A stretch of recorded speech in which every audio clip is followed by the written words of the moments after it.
Okay, now about tuning the knee levers. As we discussed previously with the pedals, everything goes on over here when it comes to tuning the things that change the pitch of the strings. So in this case, we've got 5 knee levers, and the first one we're going to work on is the one affecting raising the E strings.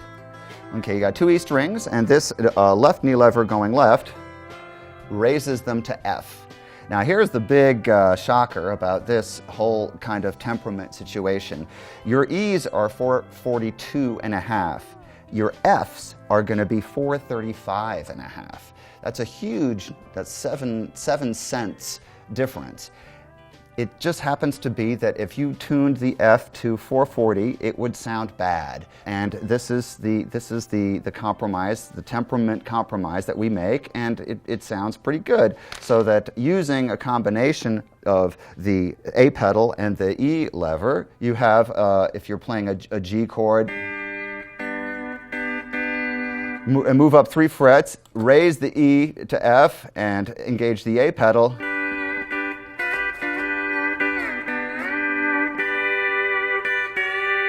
So that sounds fine, and that is at 435 and a half. So let's just make sure that we actually do have that. My E is coming in just a tiny bit sharp. Yeah, 442 and a half. Okay, that's good.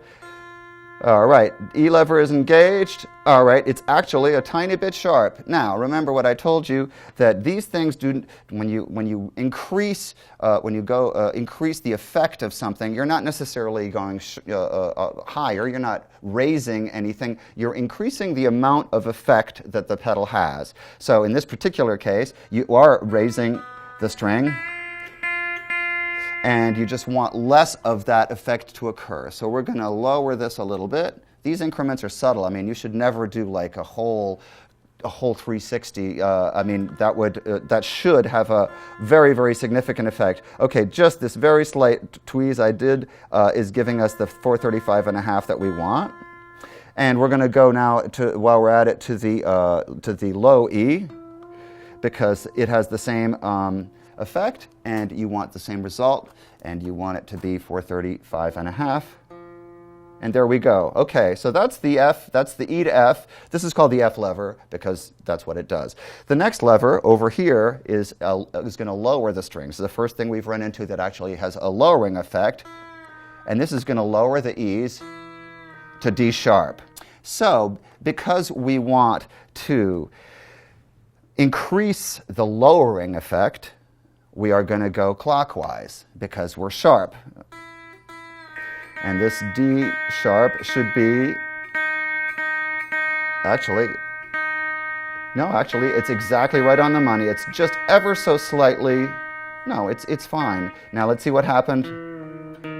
Okay, this one is also perfect. So the next knee lever is this, this is the affects several strings. So there has several different roles.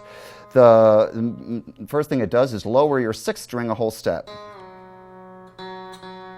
So our 6th string is supposed to be around 439, and that's exactly where it is. So now if we lower it, this chart actually does not have a feature for this. So I'm just sort of basically tuning it to the next string, which is a whole step down, G sharp down to F sharp. Hey, we have an F sharp right here. Got a pretty respectable unison going on here, so that works for me. Another thing you want to keep in mind is that the last knee lever is the right knee lever going right, and this has an effect on the 2nd and 9th strings. It's a rather unusual arrangement. The 2nd string is the first to experience a change, and it goes down to D. But what you can also do, if you just keep going, both strings go down to a C sharp. So the first half of the trip is done only by the 2nd string as it meets the 9th string. You start with this very discordant, half-step interval. Suddenly they're in unison, and you keep going if you need to, and go all the way down. That pretty much handles the tuning of the knee levers. And again, there's different tuning approaches. Your ear is going to be your guide ultimately, but this is according to the Newman chart, and it works for me.